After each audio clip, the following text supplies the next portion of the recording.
අපි අද මේ වවුනියාවේ දකින්නේ සිහිනයක් කියලා තමයි මට හිතෙන්නේ. நாங்கள் இன்று இந்த வவுனியாவிலே காண்பது ஒரு கனவு என்றுதான் நாங்கள் நினைக்கின்றோம்.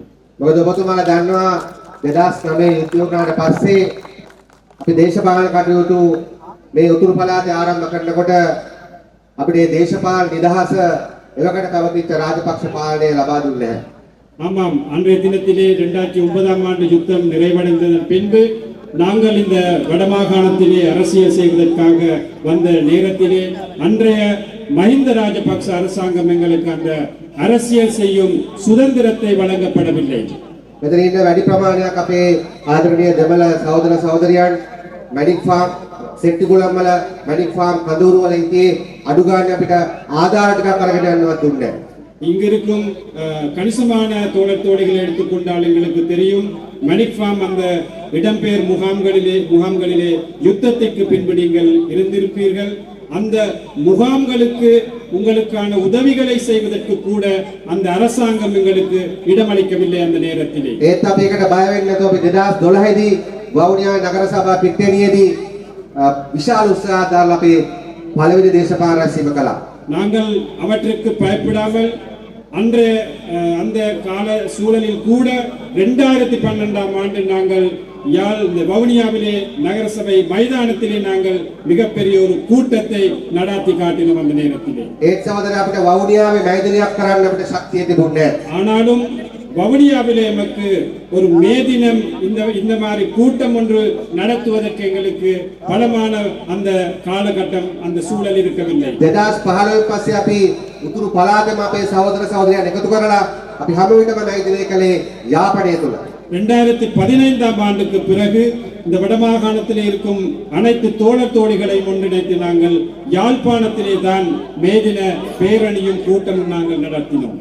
නමුත් අද අපි ඒ සිහිනය සබා කරමින් වන්නි දිස්ත්‍රික්ක ජනතාවත් එක්ක අද මේ වවුනියාවේදී ජාත්‍යන්තර වැඩ කරන ජනතාවගේ සම්මේලනය அந்த கனவை நனவாக்கும் வகையிலே இன்றைய தினத்திலே இந்த வன்னி மாவட்டத்திலே அனைத்து தோழர் தோழிகளும் தொழிலாளர்களையும் ஒன்றிணைத்து நாங்கள் மிகப்பெரிய மேதின கூட்டத்தை இன்று நாங்கள் நடாத்தி கொண்டிருக்கின்றோம் இந்த நேரத்திலே. ඒකට ආශිර්වාද කරන්නද අහසත් අපිට උදව් කරනවා රැස්වීම හොඳට කරගෙන යන්න කියලා. இதற்கு ஆசீர்வதிக்கும் வகையில் இன்று வானம் கூட எங்களுக்கு ஆசீர்வதித்துக் கொண்டிருக்கின்றது, மழை இல்லாமல் கடும் வெயில் இல்லாமல் இந்த கனவை நனவாக்குவதற்காக. මේසරේ ජාත්‍යන්තර සම්පූර්ණ එනකොට අපි පක්ෂ මූලස්ථාන ලෙස කල්පනා කරා ප්‍රශ්න දෙකක් ගැන. இன்றைய இந்த வருடத்திலே மே தினம் வரும் போது நாங்கள் தலைமைகம் என்ற அடிப்படையிலே 2 விடயங்களை நாங்கள் கருத்தில் கொண்டோம். එකක් තමයි අපි තෙල් ප්‍රශ්න නිසා විශාල පිරිසක් කොළඹට ගෙනියන්න ගියොත් යන වියදම පිළිබඳව අපි කල්පනා කරා.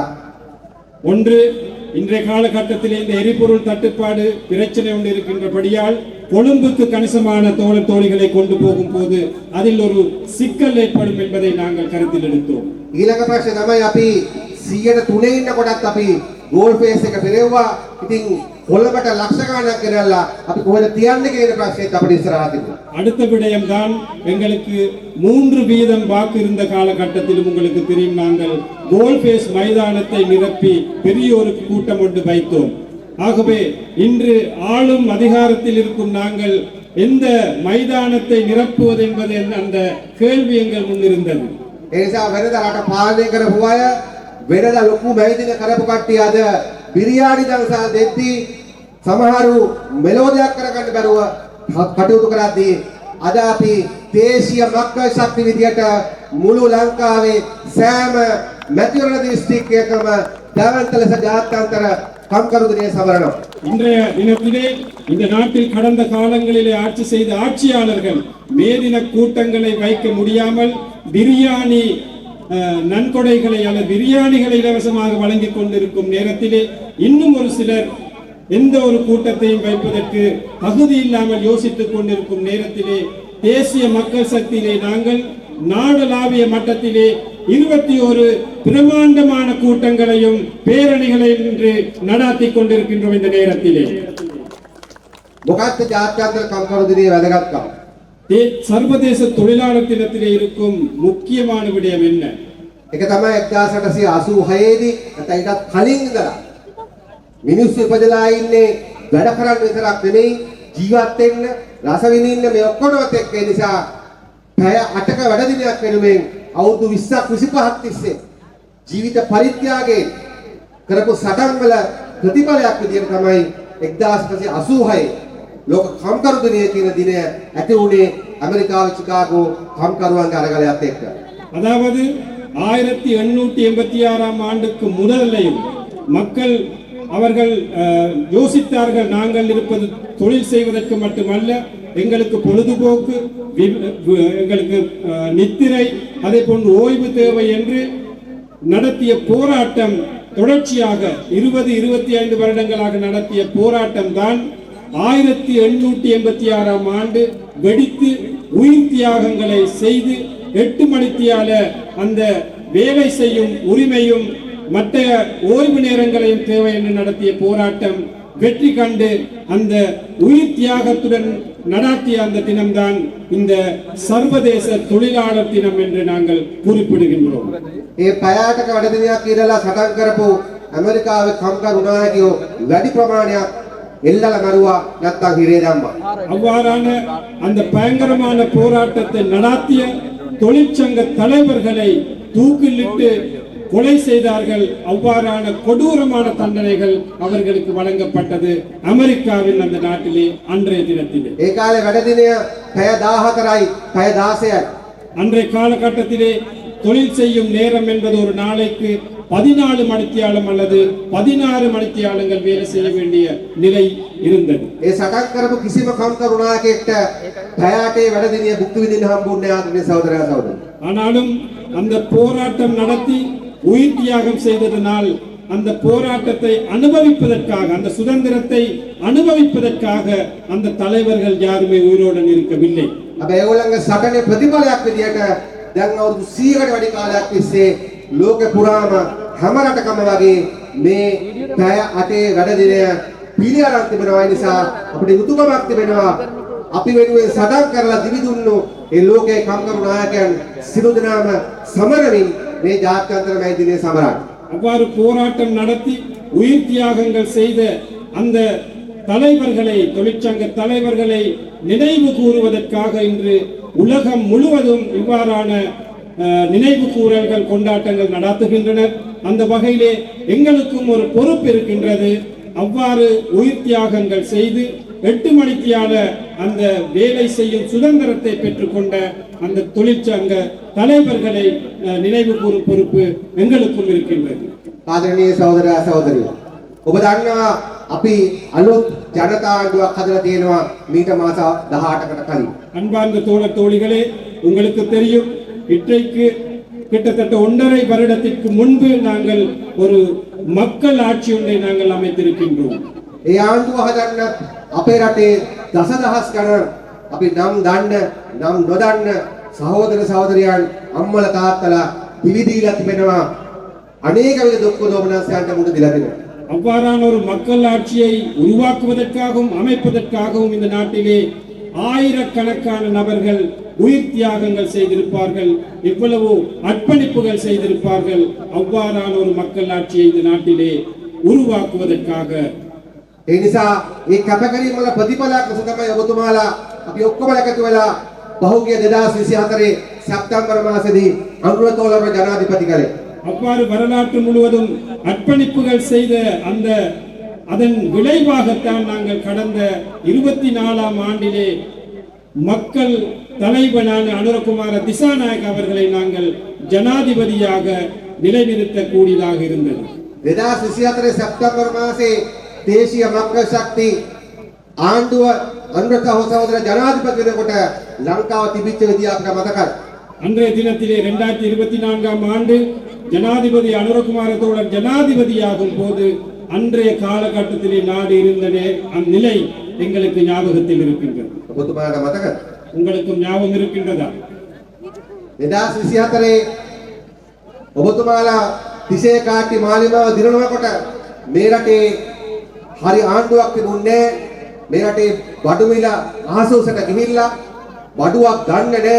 රටේ ඒකාධිපති පාලනයක් තමයි ராஜபக்சலா ரணில்ல ஹதல திபுனே. 2024ஆம் ஆண்டு அனுர தோழர் ஜனாதிபதியா வந்த நேரத்தில் செப்டம்பர் மாதம் 14ஆம் திகதி உங்களுக்கு தெரியும், அன்றைய காலகட்டத்திலே விலைவாசி அதிகரிக்கப்பட்டிருந்தது. சாமான் அத்தியாவசிய பொருள்கள் தட்டுப்பாடாக இருந்தது. இந்த நாட்டிலே ஒரு ஆட்சி இல்லாத நிலை, ஒரு குடும்ப ஆட்சி உண்டு, ஒரு மக்கள் ஆட்சி இல்ல, மக்களை நினைக்காத அந்த மேட்டுக்குடி ஆதிக்கம் மட்டுமே அன்றைய தினத்திலே காணக்கூடியதாக இருந்தது. ඔබතුමාට මතක නම් මිනිස්සු ගෑස් පෝලිං වල මැරුණා, තෙල් පෝලිං වල මැරුණා. உங்களுக்கு ஞாபகம் இருக்கும் என்ற காலகட்டத்திலே எரிபொருள் எரிவாயு இல்லாமல், அதாவது கேஸ் இல்லாமல், பெட்ரோலியம் எரிபொருள் இல்லாமல் வரிசையிலே எத்தனையோ மக்கள் உயிர் தியாகங்கள் அல்லது உயிரிழப்புகள் நடந்தது. මිනිස්සු ගෑස් පෝලිං වල මැරුණකොට අපි දැක්කා මේ 9 වෙනිදා මිනිස්සුන්ට ගැහුවට පස්සේ ඒ ගහපු පාලකයන්ටුත්ව මිනිස්සු ගැහුවම අපි දැක්කා සමහර ගෝඨාභයගේ ආණ්ඩුවේ ඇමතිලාගේ ගෙවල් වල ගෑස් සිලින්ඩර් 80 40 තිබුණා. அன்றைய காலகட்டத்திலே மக்களுக்கு கேஸ் இல்லாமல் அவதிப்படும் நேரங்களிலே பொதுமக்கள் போய் அன்றைய கோட்டாபய ராஜபக்ச அரசாங்கத்தில் அமைச்சர்களை தாக்கியதன் பின்பு நீங்கள் கண்டிருப்பீர்கள். அந்த அமைச்சர்களின் வீடுகளிலே 70-80 அந்த கேஸ் நிரப்பிய சிலிண்டர்கள் காணப்பட்டன. එහෙම තමයි ඒ වෙලාවේ පාලනය තිබුණේ. அவ்வாறு தான் அன்றைய காலகட்டத்தின் ஆட்சி நிலவியது. ඒ වගේම තමයි මිනිස්සු බෙහෙත් වලින් මැරෙනකොට, බාල බෙහෙත් වලින් මැරෙනකොට ඔබතුමාට මතක ඇති ඒ කාලේ හිටපු සෞඛ්‍ය ඇමති කෙහෙලිය මොකක්ද කිව්වේ? කෙහෙලිය කිව්වා ඉස්පිරිතාල ඉස්සරහා මල්ශාලා තියෙන්නේ, ඒකට තමයි කියලා. அன்றைய காலகட்டத்திலே மருந்து இல்லாமல் அல்லது தரம் குறைவான மருந்து பயன்படுத்தி மக்கள் உயிர் இழக்கும் போது அன்றைய சுகாதார அமைச்சர் கூறியது என்ன? வைத்தியசாலைக்கு முன்பாக மலர்ச்சாலைகள் இருக்கு, அவை இருக்கின்றன, பிரச்சனை இல்லை. மக்கள் சாகுறாங்கள், மக்கள் இருக்கின்றது, சாவதற்கு தான் மலர்ச்சாலை இருக்கின்றது, அதுகளை பராமரிப்பதற்கென்று. එහෙම රටේ මිනිසුන්ට යන්න විදියක් නැතුව තියෙ තමයි රනිල් වික්‍රමසිංහ අවුරුදු දෙකකට අඩු කාලයකදී 19 වතාවක් රට ගිහිල්ලා බිලියනයකට වඩා වියදම් කළ තිබුණේ. එයාගේ නෝනාගේ උපාධි ප්‍රදානෝත්සවයත් එක්කම ඔබතුමාලගේ මහදර මුදා තමයි වියදම් කළ තිබුණේ. மக்களுக்கு பயணிப்பதற்கு போக்குவரத்து துறை இல்லாமல் இருக்கும் போது, எரிபொருள் இல்லாமல் இருக்கும் போதுதான் ஜனாதிபதியாக இருந்த ரணில் விக்ரமசிங்க 19 தடவை வெளிநாடுகளுக்கு சென்று மக்கள் பணத்தை வீண்விரயம் செய்தது. அதில் ஒரு கட்டமாகத்தான் அவரது மனைவியின் அந்த பட்ட விழாவுக்கு பொதுமக்கள் பணத்தை செலவழித்து இன்று விசாரணைகள் நடந்து கொண்டிருக்கின்றன.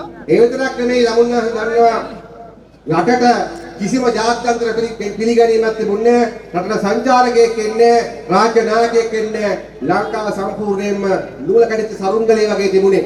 அதே போன்று உங்களுக்கு தெரியும், அன்றைய தினத்திலே வெளிநாடுகளிலே எந்த ஒரு மதிப்பும் எங்கள் நாட்டுக்கு இருக்கவில்லை, எந்த ஒரு நாட்டு தலைவனும் எங்கள் நாட்டுக்கு வருவதில்லை. அவ்வாறு உலகத்திலேயே ஓரம் கட்டப்பட்ட ஒரு நிலையில்தான் எமது அரசாங்கம், எமது நாடு காணப்பட்டது. அந்த பட்டம் நூல் அருந்த பட்டத்தை போன்று அங்கும் இங்கும் பறந்து கொண்டிருந்தது, எந்த ஒரு கட்டுப்பாடும் இல்லாமல் எங்களுடைய நாடு. එවතරක් මේ පාස්කු ප්‍රහාරය වගේ අතිවිශාල මහා පරිමාණ ඝාතකයන් කොහොමද ඒ ඝාතන විරුද්ධ පරීක්ෂණ අනිත් පැත්ත හරවන්න කටයුතු කරේ කොහොමද කියන එක අද රූපවාහිනියෙන් පෙන්නනවා, අද අධිකරණ නඩුවලින් පෙන්නනවා. කොහොමද මැරිච්ච නැති අය මැරුණා කියලා බලහත්කාරයෙන් DNA ටෙස්ට් කළා මේ මිනිමරුවන්, ඇත්ත මිනිමරුවන් ආරක්ෂා වෙන්න නඩු කඩපිට ගැහුවේ කොහොමද?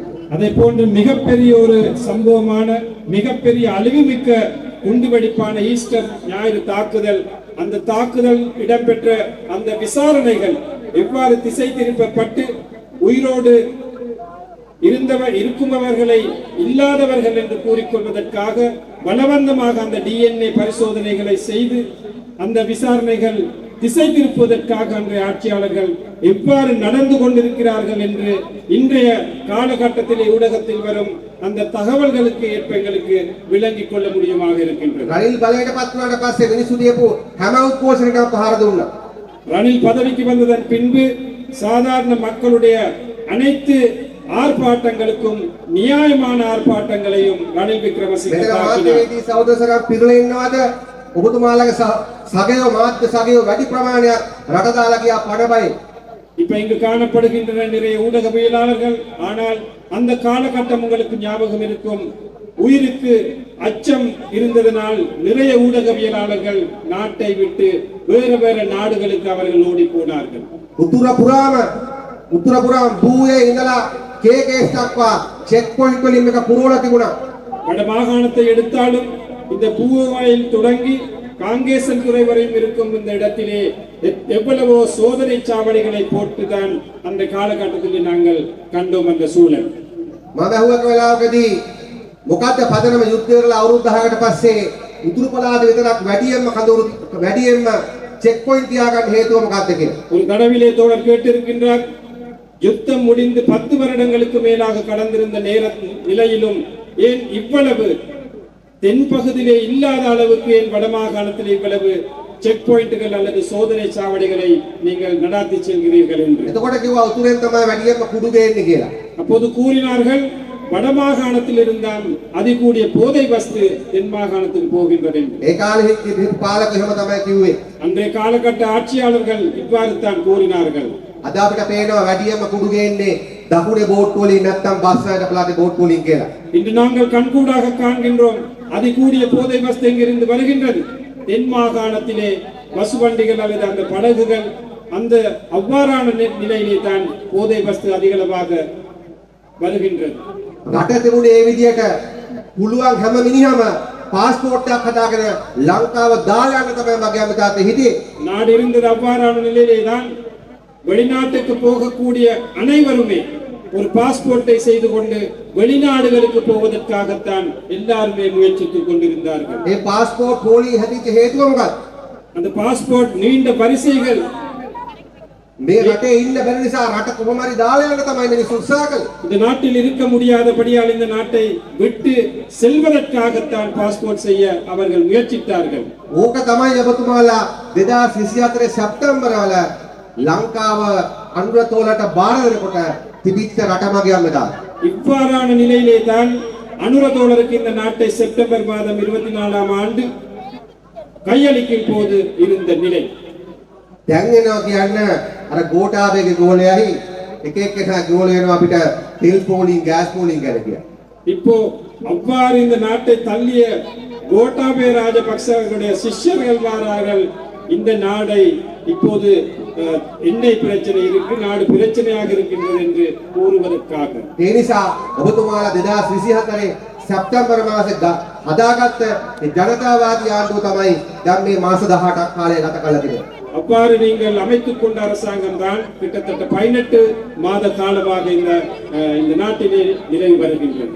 අපි රටේ ආර්ථිකය විස්තර කරලා තිබෙනවා, රටේ ජාතික ආරක්ෂාව විස්තර කරලා තිබෙනවා, රටේ ජාතිවාදී ගැටුම් කලකෝලහල මුකුත් නැති තත්ත්වයට ගෙනල්ලා තිබෙනවා, කුඩු අල්ලනවා, ජාතිවාදී නැති මට්ටමටම පහළට දාලා තිබෙනවා. අපි විස්තර රටක් හදලා තිබෙනවා, ලෝකෙ පිළිගන්න රටක් හදලා තිබෙනවා. இந்த 18 மாத காலத்தில் உங்களுக்கு தெரியும், எமது நாட்டின் பொருளாதாரத்தை நாங்கள் உறுதிப்படுத்தியிருக்கின்றோம். அதே போன்று எமது நாட்டிலே தேசிய பாதுகாப்பை உறுதிப்படுத்தியிருக்கின்றோம். இந்த நாட்டிலே போதை வஸ்து, பாதாள உலகம் போன்ற இதுகளை நாங்கள் கட்டுப்படுத்திக் கொண்டு வருகின்றோம். ஆகவே இந்த நாட்டில் உலகமே ஏற்றுக்கொள்ளும் அளவுக்கு நாங்கள் ஒரு உறுதியான நாட்டை இந்த குறுகிய காலத்திலே நாங்கள் அமைத்திருக்கின்றோம். දැන් ලබන සතියේ විතරක් ලංකාවේ ජනාධිපතිවරු දෙන්නෙක් එනවා, වියට්නාම් ජනාධිපතිතුමා මාල්දීව්ස්. இந்த எதிர்வரும் காலங்களிலே இந்த நாட்டிற்கு 2 நாடுகளிலே பிரதமர்கள் தலைவர்கள் வருகின்றார்கள். மாலைத்தீவு பிரதமரும் வியட்நாம் நாட்டிலே அந்த தலைவர்கள் 2 தலைவர்கள் இந்த நாட்டுக்கு எதிர்வரும் காலங்களிலே வருவார்கள். සීයා ජනාධිපති කාලේ කවුද ලංකාවට ආවේ? எமது ரணில் விக்ரமசிங்க இது இருந்த நாட்டு அந்த காலகட்டத்திலே எந்த உலக நாட்டிலே எந்த தலைவர்கள் இந்த நாட்டுக்கு வந்தார்கள்? එහෙම කවුරුත් ආවේ නැහැ. அவ்வாறு யாருமே இந்த நாட்டுக்கு வரவில்லை. ඒ නිසා අපි ආණ්ඩුවක් විදියට ආදරණීය අමතාත සහෝදර සහෝදරිය මේ මාස 18 ඇතුළතදී ඔබතුමා ළඟදී දැක්කා ඇමරිකාවේ අර සාමපාගමකට ආපු ස්වාමීන් වහන්සේලා. උන්වහන්සේලා මොකද්ද ලෝකෙට පෙන්නුවේ? ලංකාව කියන්නේ සිංහල, දෙමළ, මුස්ලිම් අපි ඔක්කොම එකට ඉන්න සාමකාමී ආරක්ෂිත රටක් කියන එක තමයි උන්වහන්සේගේ පාගමනේ ලෝකෙට ගිය පණිවිඩය. நீங்கள் கண்டிருப்பீர்கள், அண்மையிலே அமெரிக்காவில் இருந்து வந்தார்கள் பிக்குமார்கள், ஒரு சமாதான பேரணி ஒன்றை நடத்தினார்கள். அவர்கள் என்ன கூறியது முழு உலகத்திற்குமே இலங்கை நாடு என்பது சிங்களம், தமிழ், முஸ்லிம் அனைத்து மக்கள் வாழும் ஒரு அமைதியான சமாதானமான ஒரு நாடு என்பது முழு உலகத்திற்கே அவர்கள் பறைசாற்றினார்கள்.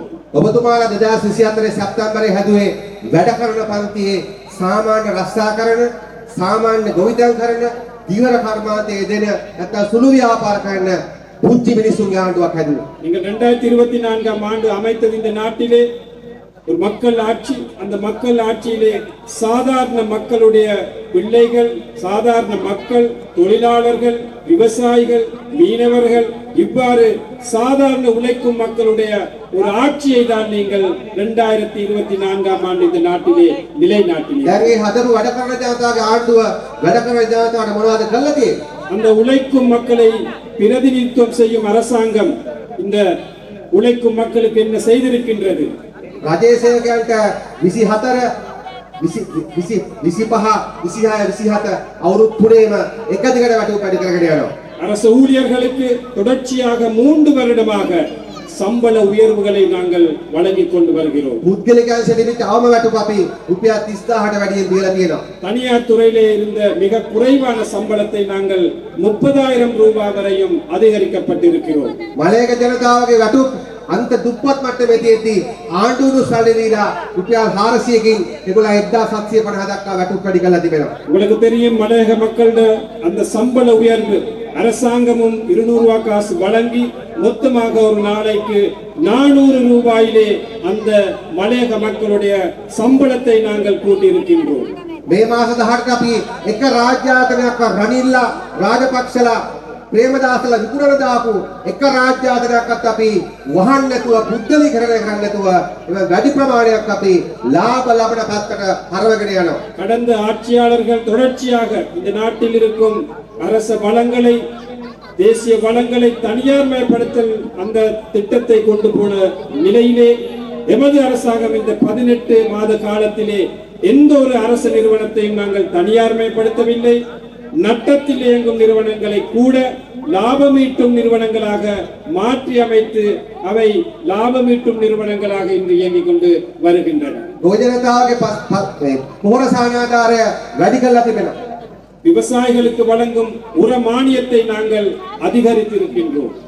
ඒ විතරක් නෙවෙයි දීවර ජනතාවට දෙන ඉන්ධන සානාධාරය කුඩා බෝට්ටුවටත් ලොකු බෝට්ටුවටත් විශාල වශයෙන් වැඩි කරලා තිබෙනවා. அதே போன்று மீனவர்களுக்கு, கடல் தொழிலாளர்களுக்கு வழங்கும் எரிபொருள் மானியத்தை நாங்கள் அதிகளவாக கூட்டியிருக்கின்றோம். දිත්වා සුලිකුණාටුවේ අපේ ජීවිත විනාශ වුණාම ජනාධිපතිතුමා ඇතුළු අපි ආණ්ඩුව රුපියල් කෝටි 50,000ක් ඒ විපතටපත් වෙච්ච ජනතාවට වෙන් කරලා තිබෙනවා. அந்த திட்வா சூறாவளி அந்த அனர்த்தம் வந்த நேரத்திலே இந்த நாட்டிலே ஜனாதிபதி அன்றத்தோழர் உள்ளிட்ட இந்த அரசாங்கம் அந்த மக்களுக்காக 50,000 கோடி ரூபாய்களை ஒதுக்கி அந்த பாதிக்கப்பட்ட மக்களுக்கு நிவாரணம் வழங்கியிருக்கின்றோம். ලංකා ඉතිහාසයේ වැඩිම සහනාධාර දීලා තිබෙනවා.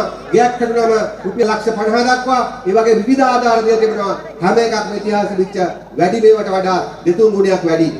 இலங்கை வரலாற்றிலே முதல் தடவையாக அதிகூடிய நிவாரணங்கள், ஒரு வீடு முற்றாக அழிந்திருந்தால் 50 லட்சம் ரூபாய், காணி அழிந்திருந்தால் அதற்கும் 50 லட்சம் ரூபாய், இவ்வாறு இலங்கை வரலாறிலே அதிகூடிய நிவாரணங்களை வழங்கிய அரசாங்கமாக இது திகழும்.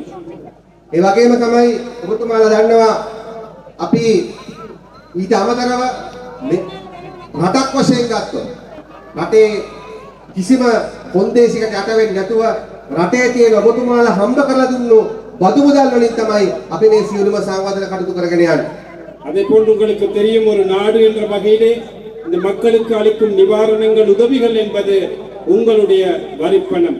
அந்த உங்களுடைய வரிப்பணத்தை பாதுகாத்து திருடாமல், வீண் விரயம் செய்யாமல் நாங்கள் மக்களுக்கு அதன் பலன்களை பெற்றுக் கொடுப்பதற்காக நாங்கள் செயல்பட்டுகின்றோம். ඉතිහාස කවදාවත් වෙන් කරපු නැත්නම් මුදල් ප්‍රමාණයක් අපි උතුරේ සංවර්ධනයට වෙන් කරමින් ඉන්නවා පාරවල් හදන්න හැමදේටම. வரலாற்றில் ஒருபோதும் ஒதுக்காத பெரிய அளவு தொகையான நிதியை நாங்கள் வடமாகாணத்தின் அபிவிருத்திக்காக கடந்த எமது இந்த காலகட்ட இந்த ஆட்சி காலகட்டத்தில் நாங்கள் ஒதுக்கி இருக்கின்றோம். අධ්‍යාපන ප්‍රතිසංස්කරණ පටන් ගන්න තිබෙනවා. கல்வி சீர்திருத்தங்கள் ஆரம்பித்திருக்கின்றன. ඒ විතරක් නෙවෙයි ඔබතුමාලා දන්නවා රටේ ජනතාව විරුද්ධ ලොකු මුණාවක් තමයි මොකද්ද? මේ රටේ මහා ජන ධනිය මංකොල්ල කාපු මහා පරිමාණ දූෂිතයන්ට දඬුවම් දීම සහ මහා පරිමාණ මිනිමරුවන්ට දඬුවම් දීම. அதே போன்று இந்த நாட்டின் மக்களுடைய ஒரு எதிர்பார்ப்பாக இருந்தது. கடந்த காலங்களிலே மக்கள் பணத்தை திருடிய, அதே போன்று கொலைகள் செய்த, மக்களை அச்சுறுத்திய அந்த நபர்களுக்கு எதிராக சட்ட ரீதியாக நடவடிக்கை எடுத்து தண்டனை வழங்க வேண்டும் என்பது. අපි ඔබතුමාලාගෙන් අහන්න කැමති ආණ්ඩුව මහා පරිමාණ රාජපක්ෂලා වීරවංශලා වික්‍රමසිංහල වගේ ඒ ඇතුළු මහා පරිමාණ දූෂණ වලට සම්බන්ධ පුද්ගලයන්ට අදාළ කරන පරීක්ෂණ පිළිබඳව ඔබතුමාලා ඒක අනුමත කරනවද නැද්ද කියලා අපි දැනගන්න කැමතියි. அதே போன்று உங்களுக்கு தெரியும், இன்றைய காலகட்டத்திலே பெரிய அரசியல் தலைவர்களாக திகழ்ந்த ராஜபக்சர்கள், ரணில் அல்லது வீரவன்ச போன்ற அரசியல் தலைவர்களுக்கு எதிராக நடாத்தும் அந்த விசாரணைகளை நீங்கள் அனுமதிக்கிறீர்களா இல்லையா என்று நாங்கள் கேட்கின்றோம். මොකද කියන්නේ ඔබතුමාලා? சொல்லுங்க. என்ன சொல்கிறீர்கள்? அனுமதிக்கிறீர்கள்? ඒ වගේම තමයි පාස්කු ප්‍රහාරය සම්බන්ධව කරන පරීක්ෂණ සම්බන්ධව ඔබතුමාලා මොකද කියන්නේ? அதே போன்று இந்த ஈஸ்டர் தாக்குதல் தொடர்பாக நடாத்தும் விசாரணைகள் தொடர்பாக நீங்கள் என்ன சொல்கிறீர்கள்? ඔබතුමාලාට එකඟයිද නැත්නම් අකමැතිද? நீங்கள் இணக்கமா இல்லையா? ඒ නිසා කවුරුවත් හිතුවේ නෑ රාජපක්ෂලා ගොඩනගපු කිරිදීලා හදපු සුරේෂ් චලය වගේ பிரபல පුද්ගලෙක් අත්අඩංගුවට ගනී කියලා. யாருமே நினைக்கவில்லை ராஜபக்சாக்கள் பாலூட்டி வளர்த்த சுரேஷ் சலை போன்ற நபர்களை கைது செய்வார்கள் என்று யாருமே நினைக்கவில்லை. ඒගොල්ලෝ හිතුවේ හැමදාම නීතියට උඩින් කියලා. அவர்கள் நினைத்தது அவர்கள் எந்த நாளும் சட்டத்திற்கு மேலாக இருப்பவர்கள் என்று. කවුරුවත් හිතුවේ නෑ රනිල් වික්‍රමසිංහ උසාවි කෙනෙක් රිමාන්ඩ් කරයි කියලා. யாராவது நினைத்தார்களா ரணில் விக்ரமசிங்க அவர்களை நீதிமன்றத்திற்கு கொண்டு போவோம் என்று? ඒ නිසා අපි ඔබතුමාට කියන්න කැමතියි මේ ආණ්ඩුව ඔය කියන දේශපාලන දූෂිතයන්ටවත් දේශපාලන බලවතුන් කියන මොකෙට්ටවත් බය නැහැ. අපි ගරු කරන්නේ බය වෙන්නේ ඔබතුමාලා ඉස්සරහ විතරයි තීසනමන්නේ වෙන එක දේශපාලන තත්ත්වයකට බයලා කිසිදයක් අකුලන්නේ. ஆகவே நாங்கள் எந்த ஒரு பெரிய அரசியல்வாதிகளுக்கோ அரசியல் தலைவர்களுக்கோ நாங்கள் பயப்படுவதில்லை. நாங்கள் பயப்படுவது இந்த மக்களுடைய ஆணைக்கு, மக்களுக்குத்தான் நாங்கள் பயப்படுவோம். மக்களுக்காகவே நாங்கள் தொடர்ச்சியாக சேவைகளை செய்வோம். අන්නේ පරීක්ෂණ ටික හරියට කරන නිසා ජනතාවගේ පැත්තෙන් කෙරෙන්න ඕන වැඩ ටික ආණ්ඩුව කරන නිසා තමයි මගේ අමතාවට අද මේ විපක්ෂයේ 4 දෙනා 5 දෙනා 10 දෙනා 15 දෙනා ඇවිල්ලා බොරු සත්‍යයක් දාලා ඒක තමන්ගේ කුඩු නාලිකාව වලින්ම තියාගෙන ඊට පස්සේ පෙරණ කියනවා මොකද්ද ආණ්ඩුවට ගෙදර යන්න. அந்த விசாரணைகள் சரியாக நடப்பதால் தான் நீங்கள் அவதானிப்பீர்கள். எதிர்கட்சியில இருக்கும் 5 பேர் 10 பேர் அல்லது 15 பேர் இவ்வாறான கொஞ்சம் பேர் போய் இந்த அரசாங்கத்துக்கு எதிராக பொய்யான கருத்துக்களை பரப்பி இந்த அரசாங்கம் வெளியேற வேண்டும் என்ற அந்த குரலை எழுப்பிக் கொண்டிருக்கிறார்கள் அவர்கள். නේද? තුන් දෙනෙක් එනවා කෑ ගහනවා ආණ්ඩුව දීලා යන්න කියලා. 3 பேர் வரார்கள் என கோஷம் எழுப்புகிறார்கள். அரசாங்கத்தை பதவி விட்டு விலக வேண்டும் என்று கூறார்கள். එහෙනම් ආණ්ඩුවට යන්න කියලා ඒගොල්ලෝ යනවා. அரசாங்கத்துக்கு வெளியேறுங்கள் என்று அவர்களே வெளியேறி போகிறார்கள். දැන් එහෙම කවුරු හරි ආවිලා 4-5 දෙනෙක් කෑ ගහලා කිව්වම ආණ්ඩු දෙන්න 4-5 දෙනෙක් කෑ ගහලා කිව්වට පස්සේ මුදල් අමාත්‍යාංශ ලේකම්තුමා හරි කවුරු හරි කෙනෙක් ඉල්ලා අසෙන්න අපිට පයිත්‍ය 4-5 பேர் வந்து என்ன கூறுவதாக இருந்தால் இந்த அரசாங்கம் வெளியேறுங்கள் அல்லது நிதியமைச்சின் செயலாளர் பதவி ராஜினாமா செய்யுங்கள் என்று அவ்வாறு நாங்கள் வெளியேறுவதற்கு நாங்கள் என்ன ஏதாவது விசர்த்தனத்தில் இருக்கின்றோமா என்று கேட்கிறார். දැන් මේ දේශපාලන තක්කඩියන්ට මොකද්ද මගේ අමතකත් වෙලා තියෙන්නේ? இந்த அரசியல் மோசடியாளர்களுக்கு என்ன நடந்திருக்கின்றது? අර කොල්ලන්ගේ භාෂාවෙන් කියනවා නම් දැන් ඒගොල්ලන්ගේ ඉත්‍යාව යන්න පටන් ගන්නවා.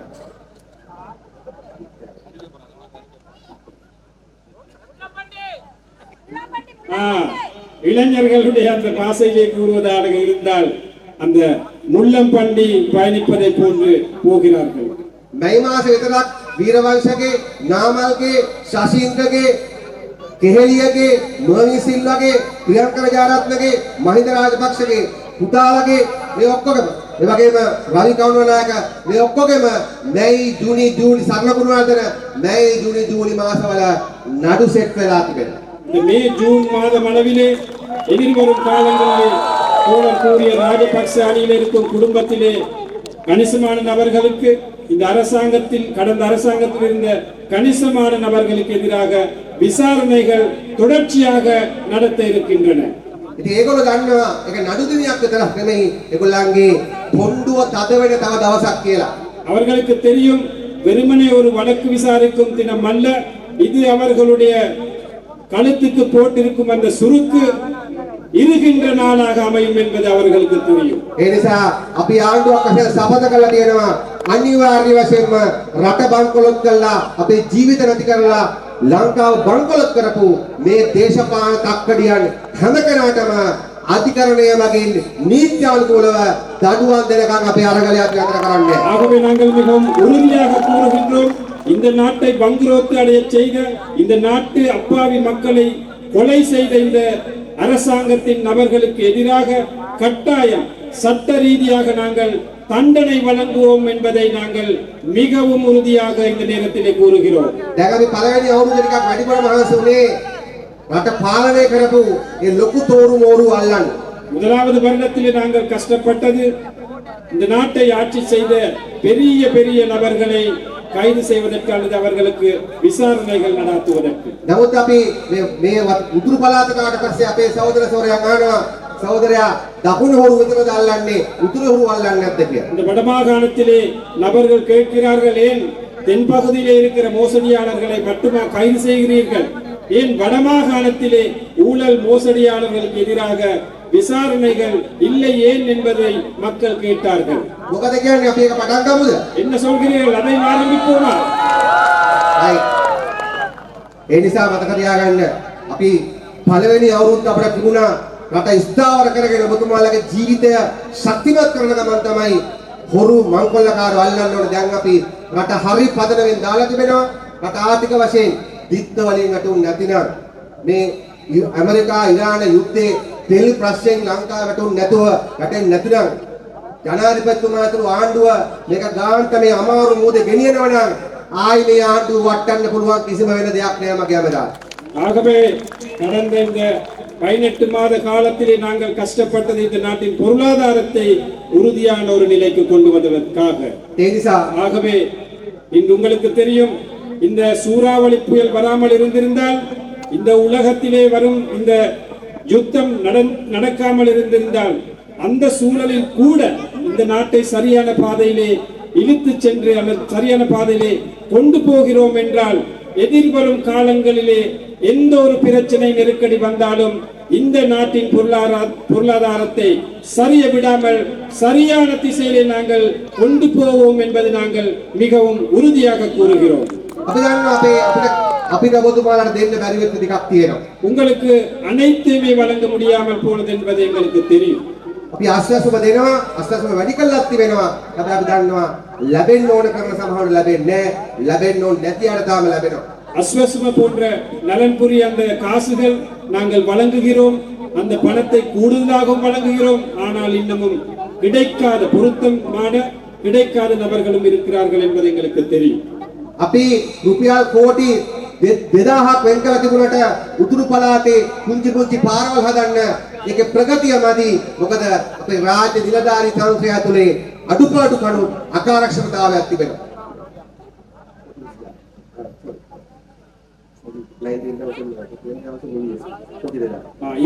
2000 கோடிகள் நாங்கள் வடமாகாணத்திற்கு கிராமிய பாதைகள் செய்வதற்காக ஒதுக்கி இருந்தாலும் அவை சரியான முறையில் அந்த பாதைகள் இன்னும் செய்து முடிப்பதற்காக எங்களுக்கு இன்னும் சிக்கலான நிலைகள் காணப்படுகின்றன. අපි දන්නවා ජනාධිපතිතුමා මුදල් අමාත්‍යාංශය අත දිගෑරලා දිත්ව සහනාධාර දුන්නට ඒක ලැබිය යුතු හැම කෙනාටම තාම දී ගන්න බැරි වෙලා තිබෙනවා. சில நேரம் டிட்வா புயலிலே அந்த அனர்த்தத்திலே பாதிக்கப்பட்ட மக்களுக்கு ஜனாதிபதி உள்ளிட்ட இந்த அரசாங்கம் நிதி ஒதுக்கீடுகள் செய்தாலும் இன்னமும் அந்த பாதிக்கப்பட்ட ஒரு சில மக்களுக்கு இன்னும் அது போய் சேரவில்லை என்பதும் எங்களுக்கு தெரியும். ඒ වගේ අභියෝග අපිට තිබෙනවා. அவ்வாறான சவால்கள் எங்கள் முன் இருக்கின்றன. ඒ නිසා අපි අවසාන වශයෙන් අබුතුමාලට කලයක් කියන්න කැමතියි. ஆகவே இறுதியாக ஒரு விடயத்தை கூற விரும்புகிறேன். අද මේ සුන්බුන් විපක්ෂයට මේ ඔබතුමාලා ගොඩනගපු දේශීය මක්කල් ශක්තිය ආණ්ඩුවට අල්ලපු තියන්නවත් මොකුත් කරන්න බෑ. ඒක අදාළ නැහැ. இன்று எந்த ஒரு சக்தியும் இல்லாத இந்த எதிர்க்கட்சியிலே கும்பல்களுக்கு இந்த தேசிய மக்கள் சக்தி மக்கள் அமைத்த தேசிய மக்கள் சக்திக்கு ஒரு கடுகளவேனும் பாதிப்பை செய்ய முடியாது என்பது எங்களுக்கு தெரியும். ඒ වගේම ඔබතුමාලා අවුරුදු 1000කට ලංකාව කරන්න බැරි දෙයක් කරා 2024 දී මොකද්ද? උතුරට හුම්කම් දෙන උතුර පිළිගන්න දකුණක් හදුවා. දකුණ පිළිගන්න උතුරක් හදලා දෙන ඔබතුමාලා. கிட்டத்தட்ட 1000 வருடங்களாக இருந்த இந்த வடக்கு கிழக்கு தெற்கு என்ற பிரச்சனை, வடக்கை மதிக்காத தெற்கு, தெற்கை மதிக்காத வடக்கு இருந்த காலகட்டத்திலே இன்று நாங்கள் வடக்கு மக்களை மதிக்கும் தென் மாகாண மக்களும் தென் மாகாணத்தை மதிக்கும் வடமாகாண மக்களும் இருக்கும் ஒரு சமுதாயத்தை நாங்கள் அமைத்திருக்கின்றோம் இந்த நேரத்திலே. ඒ නිසා දකුණේ ඉන්න රාජපක්ෂලා ගම්මන් පිරලා වගේ ජාතිවාදීන් වගේම මෙහෙ ඉන්න අර පරණ ජාතිවාදී දේශපාලනයේම කාල්ගල කට්ටිය මේ දෙගොල්ලම ඔබතුමාලා පරාජයටපත් කරලා තිබෙනවා. ஆகவே அதன் விளைவு என்ன?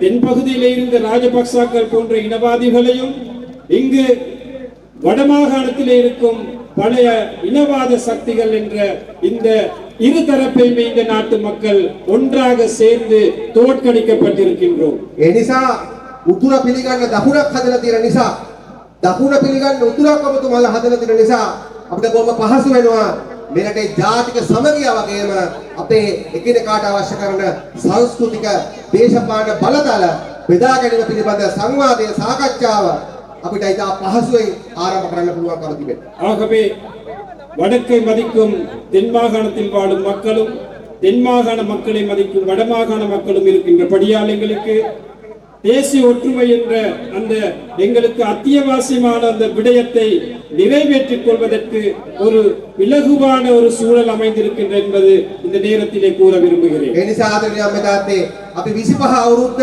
සම්පූර්ණයෙන්ම රටේ ස්ථාවරත්වය වෙනුවෙන් වෙන් කළා ස්ථාවරත්වය හදලා තිබෙනවා. 2025ஆம் ஆண்டு இந்த நாட்டிலே உறுதியான ஒரு நிலை ஏற்படுத்துவதற்காக நாங்கள் கடமைப்பட்டிருக்கின்றோம். 26 27 28 අවුරුදු තුනම අපි මහා පරිමාණ සංවර්ධනය වෙනුවෙන් වෙන් කරනවා. ඒක වැඩිම පංගුව අපි උතුරට ගේනවා. 26ஆம் ஆண்டு 27 28 அந்த 3 ஆண்டுகளிலுமே இந்த நாட்டிலே மிகப்பெரிய அபிவிருத்தி திட்டங்களை நாங்கள் நடத்த இருக்கின்றோம். அதில் கணிசமான பங்கை இந்த வடமாகாணத்திற்கு கொண்டுவதற்கும் நாங்கள் எதிர்பார்க்கின்றோம் எதிர்காலத்திலே. 29 අවුරුද්ද අපි දේශපාලන සමාජ පරිවර්තනයේ වසර විදිහට තියාගෙන තිබෙනවා. 2029ஆம் ஆண்டு இந்த நாட்டிலே அரசியல் பரிவர்த்தனை செய்யும், அரசியல் மாற்றத்தை செய்யும் வருடமாக நாங்கள் நிலைநாட்ட இருக்கின்றோம். සංගතකාරයක මයිදිනේක 10 වෙනි විධායකයෙකුට කියලා ආදේශ දුන්නා.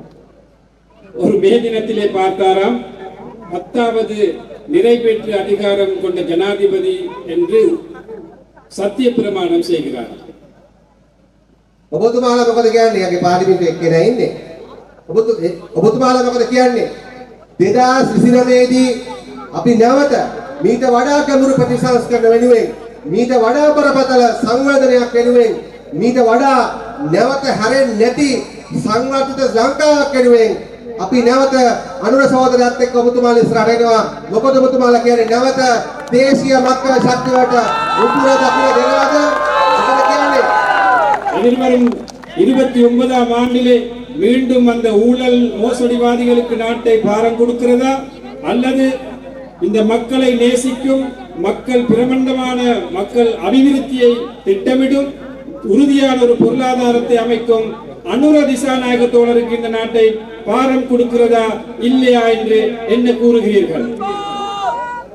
ඒ නිසා අපි ඔබතුමාට කියන්න කැමති මේ මෑදිනේ පස්සේ අපි නැවත වට්ටාරම් සභා, කොට්ටා සභා, ආසන සභා සියල්ල ගොඩනගන්න පටන් ගන්නවා. ஆகவே இந்த மே தினத்திற்கு பிறகு நாங்கள் மீண்டும் இந்த வட மாகாணத்திலே வட்டார சபைகள், மாவட்ட சபைகள் போன்ற தேசிய மக்கள் சக்தியின் கீழ்மட்ட அமைப்புகளை நாங்கள் மிகவும் உறுதியாக கட்டியெழுப்புவோம் என்று நாங்கள் கூறுகிறோம். අපි ආදරල් වැඩ කරන කම්කම් ජනතාවට අපි ඉල්ලා සිටින ඔබතුමාලා සංවිධානය වෙන්න, සංවිධානයලා ආයතනයේ ඇතුළේ තිබෙන අකාර්යක්ෂමතාවය පරද්දන්න ඔබතුමාලා ඉස්සරහට එන්න. நாங்கள் மிகவும் உன்னிப்பாக கேட்கின்றோம் உங்களிடம், உங்கள் வட்டாரத்திலே உங்கள் மாவட்டத்திலே உறுதியான அமைப்புகளை அமைத்து இந்த சரியாக வேலை செய்யாத திறன் இல்லாத அந்த அதிகாரிகளுக்கு எதிராக நாங்கள் குரல் எழுப்புவோம். எவ்வாறாவது எங்களோட தேவைகளை பூர்த்தி செய்து கொள்வதற்காக நாங்கள் அணிதிரள்வோம் என்று நாங்கள் கேட்டுக்கொள்கிறோம்.